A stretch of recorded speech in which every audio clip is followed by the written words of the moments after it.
Alors, je me présente, Yvonne. J'ai 2 enfants, grands, 2 filles, 4 petits-enfants. J'aime aller nager, j'aime aller me promener au bord du lac, aller marcher à la montagne, faire des activités oui, avec des amis. J'aime aller en bateau, j'aime la vie, en gros.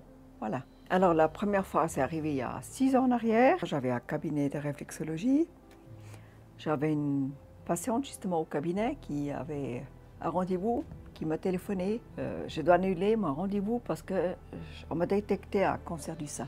Et là, j'ai dit, je vais quand même palper, je vais regarder un peu plus souvent. Et comme on dit, bingo, j'ai palpé et j'ai senti une boule. Et j'étais voir le gynécologue. Et puis là, ils ont dit, on va quand même faire une biopsie. Et puis on m'a annoncé que j'avais un cancer du sein.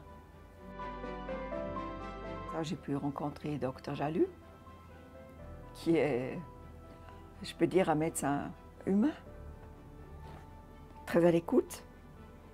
Et entre deux, j'ai pu retravailler un petit peu. 4 ans plus tard, j'ai eu une rechute. Et puis maintenant, j'ai une thérapie qui me convient.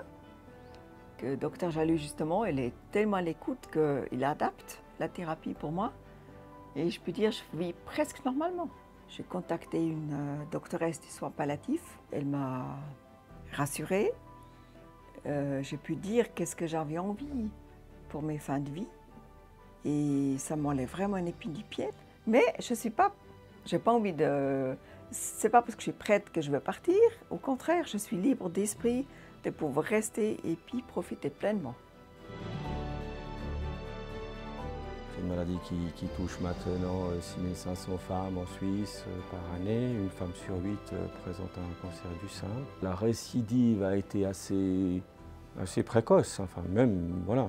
C'était une mauvaise nouvelle qu'on n'attendait pas. Yvonne y a fait face vraiment de manière réfléchie, bien sûr. À partir de là, elle a foncé et elle fonce et elle foncera encore. Par chance, ce traitement-là marche super bien. Les résultats sont vraiment enthousiasmants et surtout avec cette qualité de vie retrouvée, puis qui nous permet de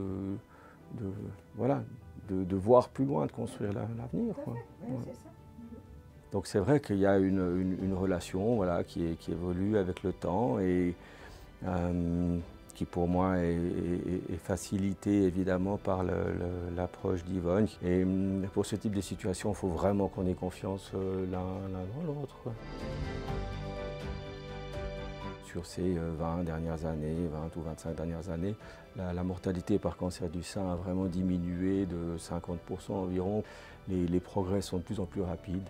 Donc les diverses approches thérapeutiques pour le cancer du sein, la plus vieille, mais qui reste évidemment d'actualité au départ, c'est la chirurgie. Une autre approche, une autre option thérapeutique, c'est la radiothérapie. Et puis là, alors on a comme arsenal de traitements systémiques, bien sûr la chimiothérapie qui reste quelque chose qu'on utilise encore régulièrement. Pour certaines formes de cancer, l'immunothérapie, l'hormonothérapie aussi, ou les hormonothérapies. Et puis pour les situations plus avancées, métastatiques, on a maintenant depuis quelques années, comme je le disais tout à l'heure, fait d'énormes progrès. Les avancées thérapeutiques sont vraiment considérables et s'accélèrent. Et on a maintenant différentes classes de médicaments nouveaux qui permettent de contourner les mécanismes de résistance, des composés très impressionnants, des anticorps sur lesquels la chimiothérapie est liée, on appelle ça des anticorps conjugués, et puis encore d'autres classes de chimiothérapie. Et voilà, je crois qu'avec ça, on a fait un peu le tour de l'arsenal, c'est assez complet. Alors c'est clair qu'on ne rigole pas, j'ose dire on ne rigole pas tous les jours. Hein. Ce qui me fait si bien, c'est justement de pouvoir rire, de vivre la vie pratiquement plus ou moins normalement. Et j'ai envie de dire, oui, j'ose faire de nouveau des projets et de vivre la vie pleinement.